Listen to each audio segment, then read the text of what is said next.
Cuando estamos en el primer año de vida, nosotros cuando trabajamos con reflejos primitivos, partimos de la idea que yo creo que en optometría también, o tal vez no directamente, ¿no? Pero un poco el trabajo de Skeffington nos viene a explicar, bueno, que tenemos un sistema que tiene que madurar, ¿no? Y que primero pasa por los niveles más básicos del cerebro. Sería cuando estamos en el cerebro más primitivo, más arcaico, que hablamos de tronco encefálico, ¿no? Esta estructura depende muchísimo de lo que sucede en el primer año. Y en el primer año el bebé tiene que adaptarse a una información sensorial que durante 9 meses ha sido de una manera dentro del útero de la mamá, un entorno cerrado, más protegido, acuoso, y de repente pasa a un entorno aéreo donde la gravedad empieza a tener una acción, donde mis entradas visuales, auditivas, táctiles, kinestésicas, están totalmente modificadas, ¿no? Entonces, estoy en el descubrimiento de los sentidos y estoy en la estimulación de los sentidos. Esto ya tiene que estar funcionando y tiene que estar generando una serie de conexiones, ¿no? Luego nos vamos a esta parte sensoriomotora, donde pasamos ya de haber una conexión entre ese tronco encefálico y los niveles ya mesencefálicos, más el sistema de ganglios basales, sistema límbico, ¿no? Entre el año y los 3 años. Ahí es donde empezamos a integrar nuestro esquema corporal, donde hay una toma de conciencia de la información que estoy recibiendo de estos sentidos, ¿no? Después de la sensorialidad viene la percepción.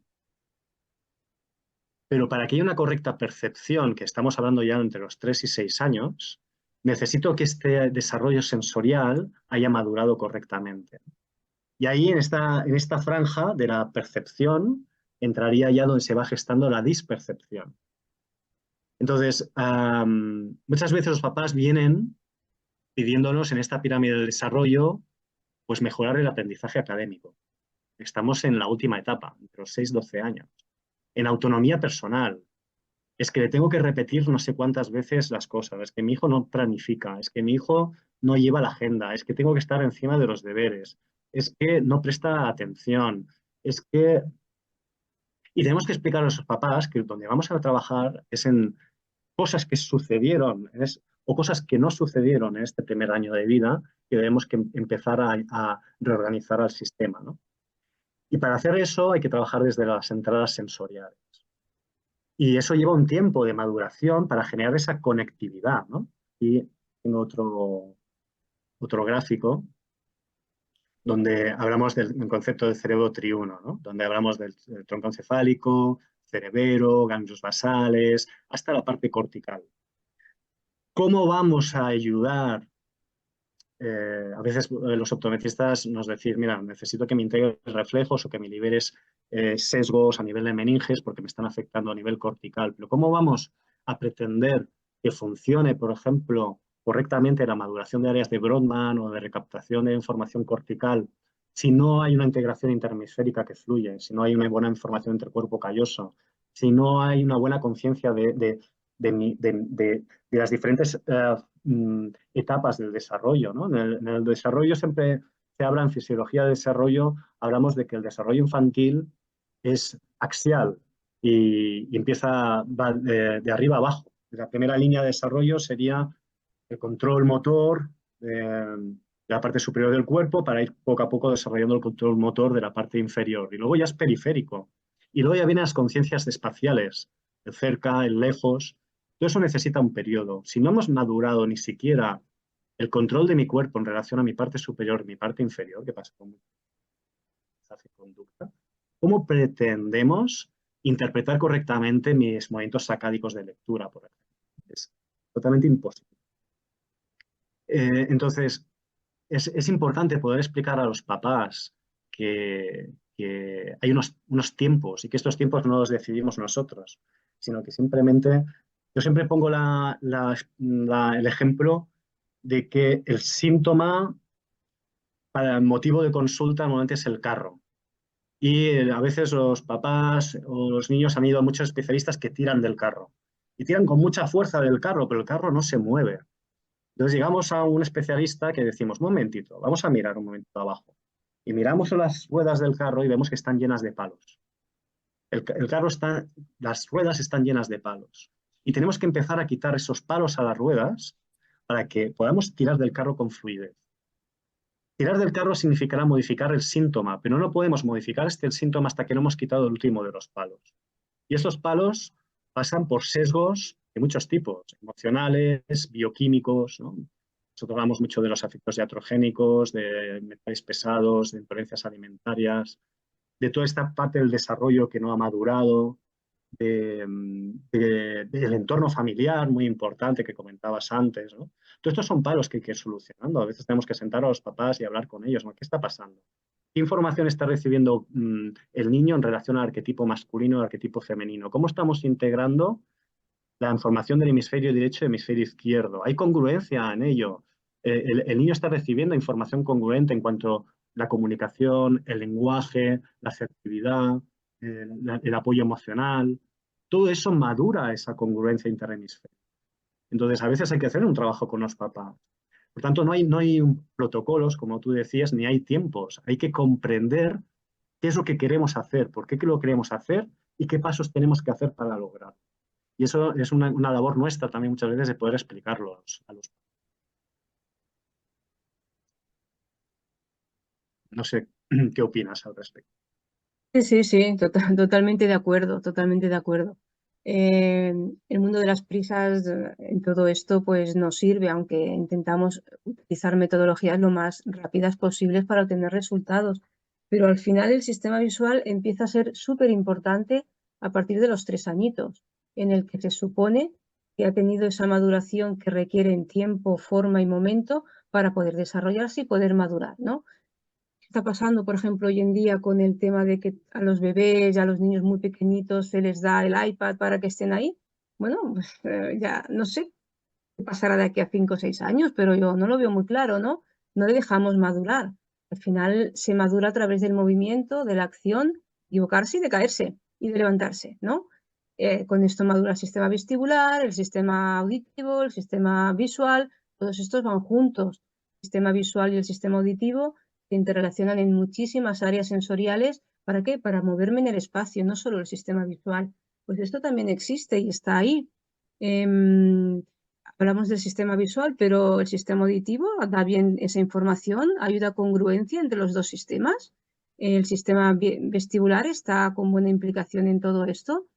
Bueno, son muchas preguntas que nosotros nos hacemos como profesionales, que tenemos nuestros test para averiguar si esto funciona o no, y a partir de ahí será lo que hay que trabajar prioritario en una persona o no. Esto es mucho más complejo, ¿no? de lo que parece a simple vista, pero al final esa es la grandeza también del trabajo, ¿no? Poder investigar todo esto y a ver cómo intervenir en la persona. Claro, esto ahora que hablabas del auditivo, ¿no? Y un poco dentro de esos palos en las ruedas, ¿no? Ese ejemplo que ponía, ¿no? El objetivo es hacer terapia visual en este niño para ayudarle a este aspecto disperceptivo. El proceso puede llevar a tener que quitar diferentes palos, ¿no? Y uno de ellos, evidentemente, es la maduración del sistema auditivo, la calidad de la escucha, el sistema vestibular, ¿no? Y, esto puede llevar un proceso y un tiempo, y hasta que esto no ha sucedido no podemos ir a otro nivel, ¿no? Y ahora que comentas esto, pues que creo que también para nosotros ya es obvio, pero corrígeme si me equivoco, ¿no? Esta relación, por ejemplo, entre el vestíbulo y el ojo, que sería fisiología, neurofisiología pura. Ya no te digo entre la audición, ¿eh? Teniendo en cuenta tú y yo ya sabemos que audición y escucha, claro, audición y vestíbulo van de la mano, ¿no? El sistema vestibulo coclear que se ha dividido siempre tradicionalmente en la estudio de su fisiología en realidad forma una unidad y que la escucha afecta sobre la parte vestibular y la parte vestibular sobre la escucha, ¿no? Pero esta relación, te diría, más fácil de entender entre el sistema vestibular, los reflejos vestibuloculares, ¿no? La importancia de trabajarlos cuando hacéis terapia visual, ¿es comprendida también en vuestro gremio o solo sois una parte de los optometristas que integráis la información vestibular en vuestro trabajo optométrico? Y si quieres luego me contestas ya la otra parte que sería la de la escucha en relación al sistema visual, ¿no? No, yo creo que no, además es complejo, ¿no? Todo esto, cuando viene un paciente con problemas de inestabilidad, con un sistema vestibular que no funciona bien, pues muchas veces no se puede trabajar en ese sistema vestibular. Pero lo que sí que yo me encuentro en mi clínica, que mejorando las habilidades visuales, aunque no estén mal de principio, pero haciendo como que sean de maratón, mejorando las habilidades visuales, esa persona a nivel de síntomas de estabilidad mejora muchísimo. ¿Está mal el sistema visual? No, no, no, no, no está mal, pero sí que esa relación vestíbulo-visual, uno alimenta al otro y uno le pone la trabanqueta al otro, ¿no? Entonces, mejorando el sistema visual, se pueden mejorar sintomatologías que son realmente de sistema vestibular. Y esto, algunas pacientes me lo han comentado y la primera vez que me lo comentaron dije, jolín, qué suerte que haya seguido trabajando. Señora, ¿no? Una señora ya de unos 60 y pico de años. Ya bueno, le daban lo típico para paralizar un poco todo lo que es su sensorialidad, que si la trataban de que había depresión, todo este tipo de cosas. Entonces la señora apareció por donde yo estoy y con ella hicimos trabajo de entrenamiento visual, más puro y duro, ¿eh? Y bueno, ya esto que, bueno, ya está bien, ya no nos vemos en 3 meses, ya no nos vemos en 6 meses, ¿no? Vas alargando las visitas porque la persona está bastante bien. Y una de las veces que volvió a revisión, comenta, mira, yo estoy muy agradecida porque el médico siempre me ha dado una pastilla que nunca me ha ido bien, que he sido yo quien ha hecho algo para poder mejorar, ¿no? Y el hecho de hacer los ejercicios me ayudaban, aparte de que le ayudaban en disminuir síntomas, en que la persona podía coger ese carro que tú decías antes, las riendas del carro, las cogía ella, no las cogía otra persona. Bueno, lo agradecida de poder salir a la calle, de poder volver a ir a un centro comercial. Todo esto, al final, en esta persona en concreto, se logró a través de un trabajo de entrenamiento visual, puro y duro, sin más. Entonces, de estos tengo bastantes, algunos ponemos prismas y mejoran muchísimo. Hay una relación que la sabemos en fisiología, ¿no? En anatomía hay un reflejo que está claramente, pero el cómo trabajarlo muchas veces es lo que no sabemos, ¿no? O hasta dónde puedo yo trabajar este sistema. Y yo creo que no hay muchos optometristas que se planteen esto. Lo primero porque, a ver, a mí la primera vez que me vino un tipo de paciente así, yo lo primero que hago es tragar saliva, ¿eh? Me digo, oh, madre mía, ¿qué hago yo con esto? Bueno, pues vamos a trabajar. Y al final te das cuenta que es un trabajo, vas trabajando, vas mejorando uniones neurológicas y las cosas mejoran. La escucha no tiene nada que ver con esto que estoy hablando ahora, o sí, como tú decías. Y que está claro que cuando haces audiometrías a este tipo de personas, seguramente, y habría que ver caso por caso, todas las frecuencias más graves están distorsionadas, ¿no? Y a mí me parece súper interesante el test de escucha o de las audiometrías funcionales, porque a veces yo lo hago, lo tengo ahí, voy trabajando otras áreas visuales, vestibulares, de lo que hablábamos antes, quizás de reflejos primitivos o otras técnicas de otro profesional, ¿eh? Y después vuelvo a hacer ese test de escucha y ves esos cambios, ¿no? Se ven claramente, ¿no? En la escucha, porque al final la escucha para mí es mucho más desconocida. Claro, yo soy terapeuta visual, no tanto auditivo, pero ves que no deja de ser, o al menos esa audiometría funcional sigue siendo una salida del sistema. Yo estoy igualmente midiendo o viendo qué es lo que está pasando en la salida. Si una salida se reorganiza, está clarísimo que hay una reorganización interna de automatismos. Y eso es una de las herramientas bonitas, ¿no? que podemos tener. Hay muchos profesionales que no pueden medir salidas, unos osteópatas en los que pues me hablo, y yo les cuento, mira, pues ha mejorado esto, este número está de esta manera, en la escucha pues estaba pasando esto y ahora pasa esto, y veo que detrás hay como una contentura espectacular de esta persona, porque él no tiene como para medirlo.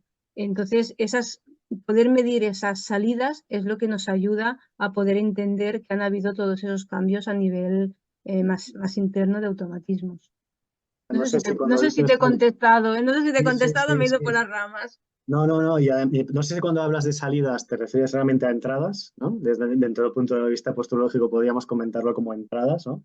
Porque yo creo que precisamente tenemos muchos recursos para testar la salida de información, pero no la entrada, ¿no? De información. En la osteopatía, yo, en osteopatía con colegas, pues odontólogos, podólogos, ¿no? Pero sobre todo los odontólogos, cuando buscaba algún odontólogo y tenía la primera toma de contacto de, mira, necesito un odontólogo en la zona o que trabaje más específicamente esto y tal. En general, los odontólogos eh, holísticos, más de uno me ha comentado, ostras, qué bien, un osteópata que mira a la boca.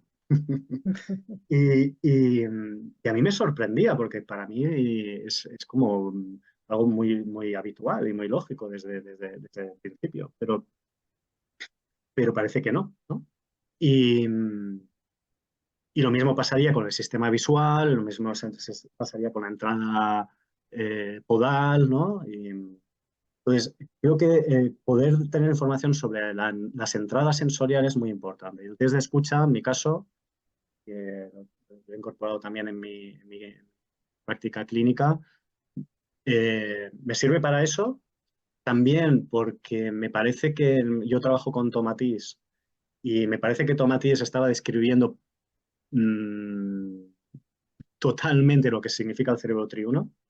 Y cuando hablamos de las áreas de escucha, desde el punto de vista Tomatís, estamos entendiendo dónde tengo que incidir desde el punto de vista sensoriomotor, dónde tengo que incidir desde el punto de vista más comunicativo, lenguaje, y dónde tengo que intervenir más en la parte corporal.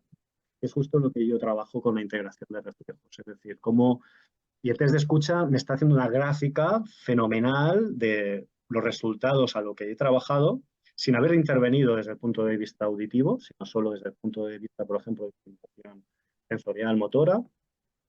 Me dice dónde nos queda, dónde no, dónde hemos avanzado.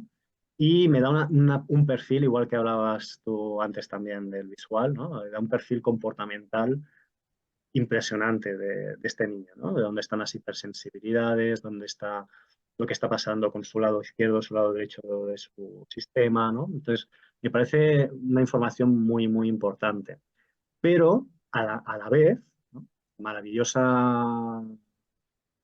la maravillosa capacidad del ser humano a no ser unidireccional, sino que todo está en diferentes direcciones, cuando trabajamos la escucha, que no significa que hay una pérdida de audición y que tengo que mejorar esta pérdida de audición, sino significa cómo interpreto esa información sensorial auditiva.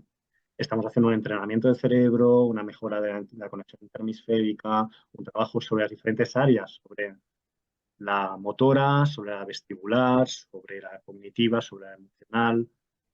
Y una muy interesante, que antes comentabas, eh, sobre el sistema parasimpático, ¿no? Y sobre el nervio vago, ¿no? Que antes me ha venido un poco la idea mientras ibas comentando cosas, ¿no? De, por ejemplo, el sistema auditivo y vestibular con el visual, ¿no? Y cuando trabajamos el sistema visual, yo siempre digo, voy a volver a compartir pantalla, ¿va? Ponemos alguna imagen. Aquí tengo un pequeño gráfico sobre interrelaciones, ¿no? Con el sistema visual. Y todo lo que, bueno, todo esto lo mejor que nadie ya lo entiendes y sé que lo trabajas, ¿no? Pero digamos, todos estos paros o todos estos sesgos que pueden interferir en el sistema pueden ser abordados desde diferentes maneras, ¿no? Entonces podemos trabajar con optometría comportamental, diferentes métodos que trabajen sobre información visual visual, la propia osteopatía. Cuando hablamos de osteopatía, a veces nos limitamos a la parte estructural y creo que cada vez va a coger más fuerza la capacidad de intervenir sobre la información funcional o neurosensorial de la osteopatía, ¿no? Entonces, aún muchos osteópatas dicen, pues no, está todo bien, porque el sistema craneal funciona bien, pero no se centran en buscar cómo dar información neurosensorial, ¿no? Y esa para mí es una de las cosas que más me ha interesado desde los últimos años, de cómo puedo ayudar a la conectividad, cómo puedo ayudar a las vías dopaminérgicas, colinérgicas, cómo puedo ayudar a la funcionalidad corpo calloso, cómo puedo intervenir neurosensorialmente desde la manipulación manual, ¿no? Vamos a trabajar desde la homeopatía, desde el aspecto bioquímico, ¿no? O estimulación o sintetización de neurotransmisores muy importantes en el sistema visual. Desde la posturología podemos dar informaciones directamente. Pero sea como sea, este sistema visual va a ser susceptible a diferentes informaciones. Entonces, aquí entra el trabajo en equipo, porque como te decía antes, un podólogo está interviniendo sobre el sistema visual, un osteópata está interviniendo sobre el sistema visual. Efectivamente, evidentemente, un optometrista, un odontólogo está interviniendo sobre el sistema visual. Comprender cómo estamos interviniendo en el sistema visual es muy importante. Por ejemplo, la relación víscero-emocional con el visual, ¿no? Si hablamos de cómo me adapto yo a quién soy yo y cómo me relaciono con el exterior, esto va a tener una adaptación postural que va a hacer que yo me adapte con torsiones, con anteriorizaciones, con posteriorizaciones, ¿no? Pero también mi reacción víscero-emocional va a condicionar, por ejemplo, producción de ciertos neurotransmisores.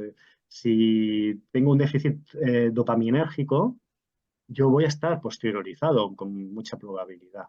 Y esa posteriorización, mis cadenas musculares se van a adaptar, por tanto las cadenas musculares oculares se van a adaptar, mi apoyo se va a adaptar, mi oclusión se va a adaptar y puedo reorganizar eso desde cualquiera de esas entradas informacionales. Puedo colocar unas plantillas que me ayuden a anteriorizarme, puedo colocar unos ALF que me ayuden a modificar la información que llega a través del sistema visual, ¿no?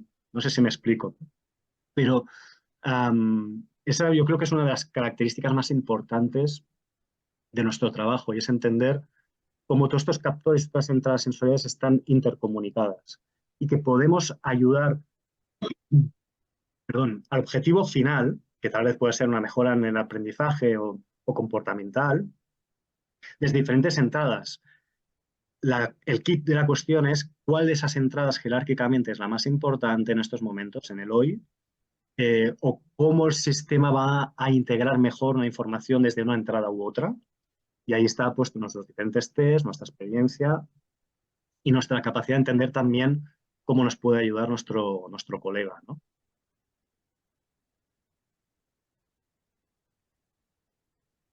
Te paso la palabra. No tengo palabras para seguir lo que has explicado, Albert. Sí, yo me encuentro que lo que tú has dicho es lo que tiene que ser, ¿no? Pero muchos profesionales están años luz en entender lo que acabas de decir. Que una plantilla cambia un sistema visual, que un sistema visual pueda cambiar una pisada. Nosotros esto es nuestro pan del día a día. Pero es algo que cuando yo alguna vez intento, ya a veces ni hablo, con otros profesionales les veo que los ojos les empiezan a hacer chiribitas de no entender nada, ¿no? Bueno, nuestra forma de ver es esta, claro que sí, pero muchas veces hay que ir como poco a poco, hay que aprender poco a poco, ¿no? A aprender a integrar muchas cosas para poder decir lo que estamos hablando aquí ahora tú y yo. Porque aún así se nos enfadan algunos profesionales de que cómo tú estás diciendo que cambias los ojos poniendo unas plantillas. ¿Por qué? Porque ni entienden ni quieren entender nada. Y bueno, yo creo que también los que nos acercamos a esta forma de ver al ser humano en su globalidad, cada vez somos más, por suerte, y podemos abordar el sistema de esta manera. Pero bueno, aún nos queda, al ver en todo esto, ese croquis que acabas de poner ahí, es una foto, le he hecho una foto a tu croquis, es impresionante, ¿no? Como tantas cosas pueden influir en un captor, en este caso el visual, que en esa misma diapositiva podría haber ahí en lugar de un ojo un oído, y seguro que cambiaríamos pocas cosas. Como al final el conjunto de todo se puede expresar, se puede medir, que es lo que hacemos todos, se puede, aunque haya un captor primordial, por supuesto, ¿no? El paradigma que yo me encuentro muchas veces es el captor primordial que crea disconfort es el ojo, hay que trabajar al ojo, al optometrista. derivado al optometrista. Yo antes tragaba saliva. A mí me derivas a alguien por un problema de convergencia, si todo lo demás es perfecto, ¿no?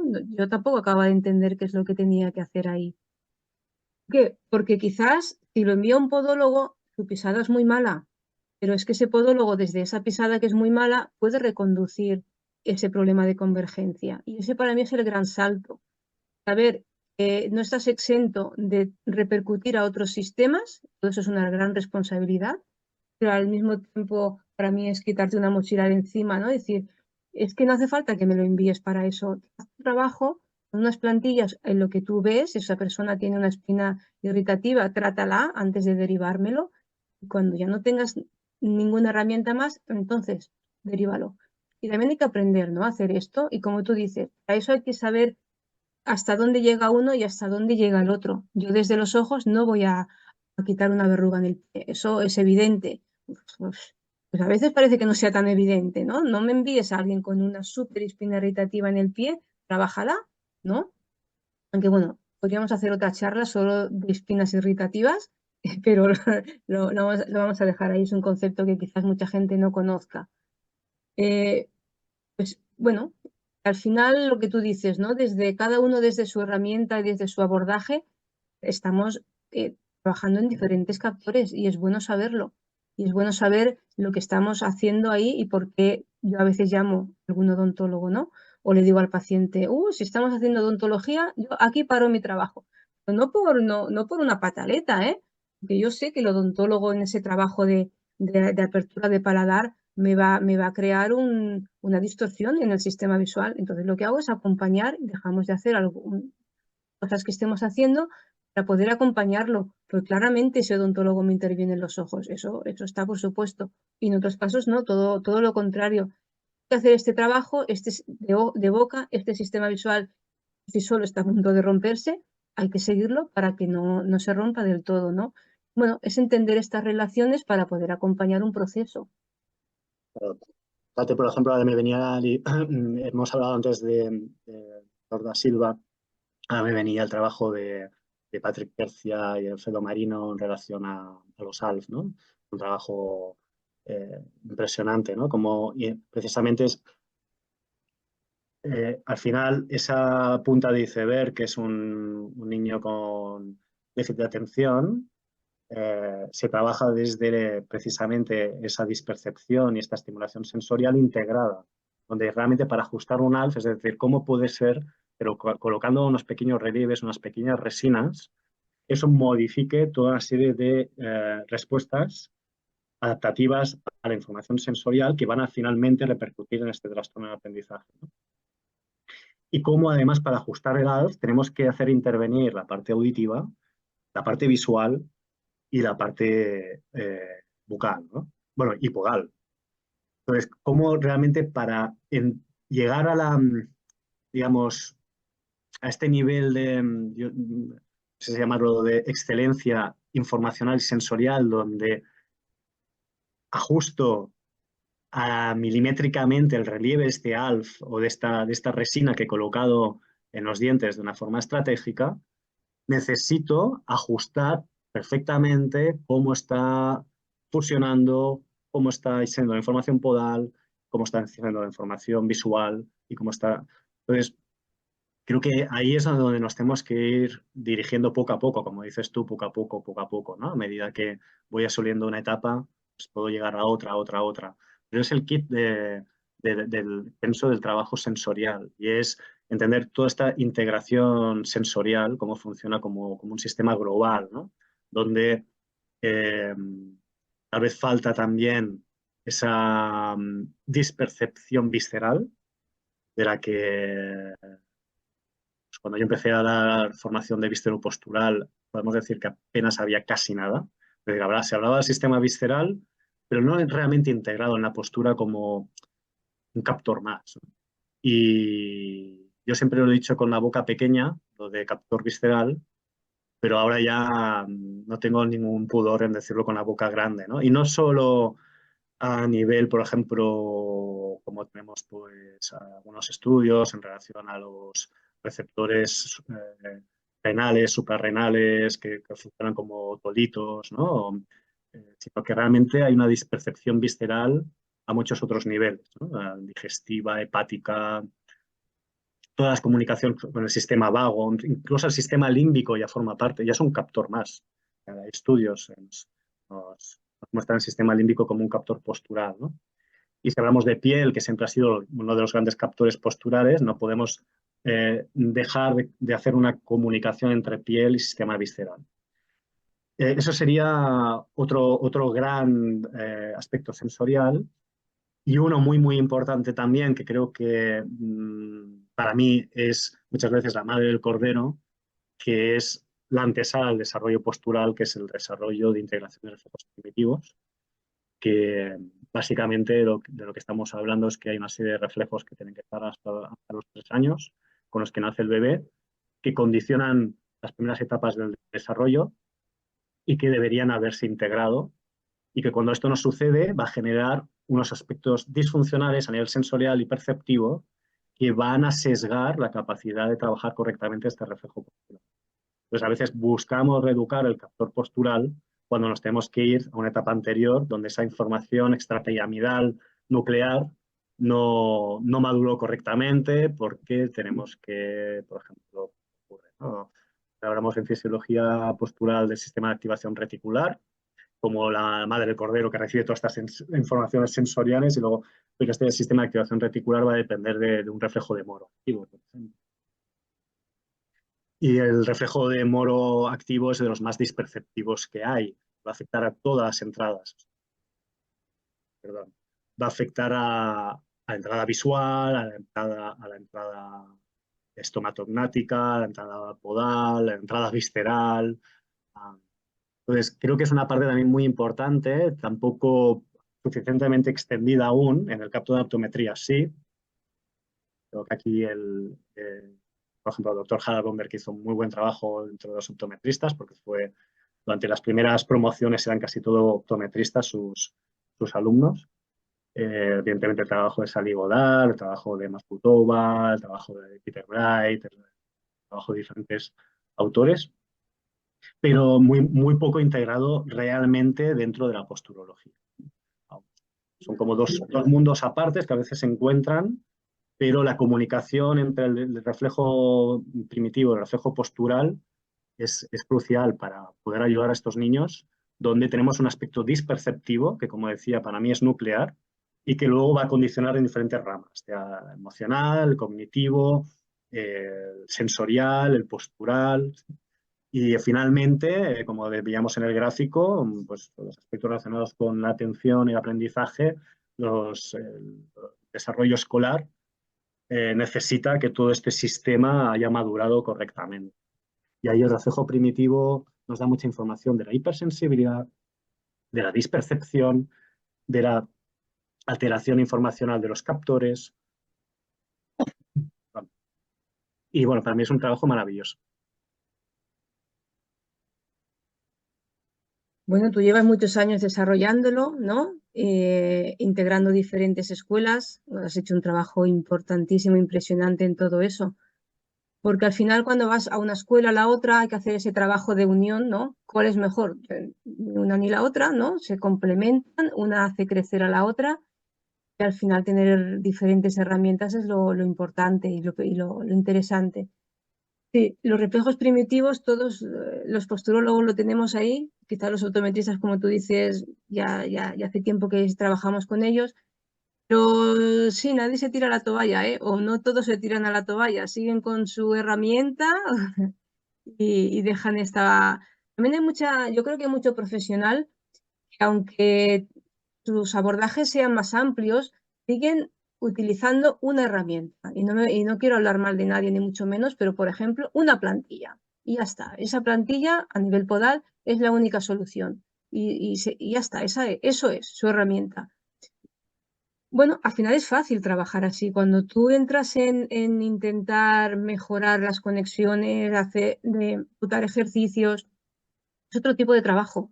Es un trabajo de terapeuta, no es un trabajo de poner una ortosis, ¿no? Y no todos los profesionales saltan a eso. Hay mucha gente que dice, oh, es que a mí los niños me ponen frenética.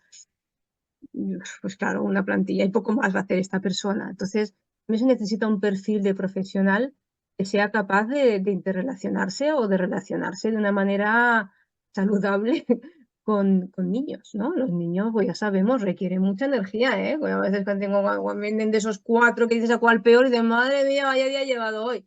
Bueno, es así. Maravilloso, ¿no? Porque nunca sabes cómo va a suceder. Bueno, nunca sabes con un adulto tampoco qué va a pasar en la sesión, pero con un niño no sabes si vas a acabar tirado en el suelo, si vas a tener que ponértelo en los hombros, si vas a tener que trabajar con los papás, eh, cómo va a reaccionar, cómo tienes que inventar constantemente, tienes que adaptarte, tienes que flexibilizarte. Y para nada funcionan las ideas predeterminadas. Hoy voy a hacer esto, sino hoy no sé lo que va a suceder, ¿no? Y eso a mí me encanta porque pues le da un aliciente de, de novedad, ¿no? A cada día en el que trabajas, ¿no? Y te obliga también a mantenerte en esa energía del niño y en esa energía juguetona, juvenil, ¿no? Y a mí me parece que es muy, muy, muy saludable, pero claro, te tiene que gustar y tiene que gustarte como un reto salir de tu zona de confort, ahora que todo el mundo habla siempre de la zona de confort, ¿no? Es decir, no sé qué va a pasar y a veces, por ejemplo, hay profesores que me dicen, yo es que, ¿no? Antes lo hablábamos, es que yo utilizo este método de integración de reflejos que es muy lento. O pues los papás no quieren hacer ejercicios con los niños no quieren hacer los ejercicios. O ya lo hemos hecho y no ha funcionado. O llevo 2 años y, y es ahí donde tienes que saltar a esa capacidad un poco más sistémica para entender un poco qué está sucediendo, ¿no? Y a veces realmente hay sesgos, o sea, hay dificultades para que esa información llegue y es tu trabajo de Sherlock Holmes, descubrir un poco qué puede estar sucediendo, ¿no? Y no pensar que la información es lineal, sino la información es matricial y tal vez puedes llegar al mismo resultado desde otra vía, ¿no? Y tienes que poder tener la capacidad de adaptarte y ajustarte a cada caso. Y eso a mí me parece súper motivante, pero seguramente para personas les resulta súper estresante. Y entonces, no, mira, yo ya te derivo, yo le pongo la plantilla y ya está.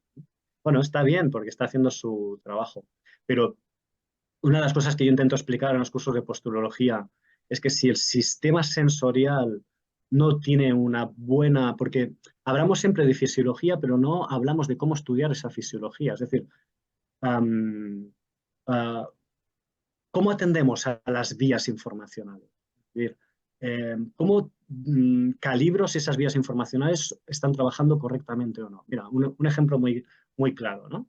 Damos por hecho que todo el mundo va a ser reactivo a la maniobra de convergencia podal. Nos enseñan la maniobra de convergencia podal, un test universal, y yo ahí puedo testar muchas cosas, y va a haber una isotonía, una hipertonía, y con relación a esto yo decido.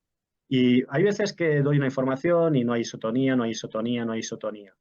Pues que en realidad este sistema está hipertónico y no tiene la capacidad de inhibir el tono muscular, ¿no? Y damos por hecho que todos somos fisiológicos y en realidad somos cada vez más afisiológicos. Y la respuesta del tono muscular muchas veces no funciona, no tiene el sistema general nervioso vegetativo está con tal nivel de simpaticotonía que no tiene la capacidad de inhibir el tono muscular. No sé si te ha pasado a ti. Pacientes que siempre están hipertónicos. Entonces hay que regular y hay que investigar el qué. Y una hipertonicidad, para mí a veces es el motivo de una sola sesión. Que para poder empezar luego a utilizar precisamente los parámetros de los test posturológicos o kinesiológicos, donde mi referencial es el test muscular, es como un músico que intenta interpretar una melodía y no se ocupa primero de afinar el instrumento. Pues bueno, puede ser un gran músico, pero va a salir una patata de interpretación, ¿no? Pues aquí es lo mismo. ¿Cómo calibramos que el sistema funciona? Y eso que para mí es obvio y muy básico, es como muy sorprendente cuando lo explicas. Y primero debo verificar si el tono muscular tiene la capacidad de facilitarse o inhibirse.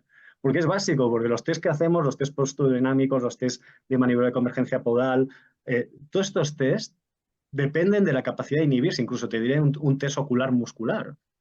Verifico cómo funciona un PPC y no verifico si esta musculatura tiene la capacidad de inhibirse, ¿no? A veces está hipertónico por una serie de aspectos que no tienen nada que ver con el sistema visual. Y ahí entran reflejos que hipertonifican, como por ejemplo el reflejo de Moro, entran trastornos, estrés postraumático, entran muchos aspectos, ¿no?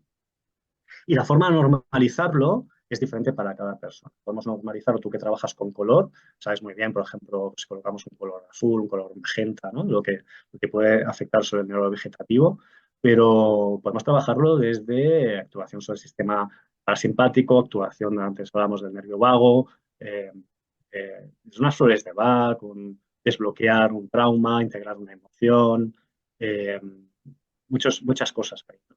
Y eso es primordial para luego poder realizar un buen trabajo posturológico. Incluso en una plataforma estabilométrica lo que estamos midiendo es el tono. Y damos por hecho que este tono responde. Y este tono tal vez no tiene la capacidad de responder y nos da la información, digamos, alterada, ¿no?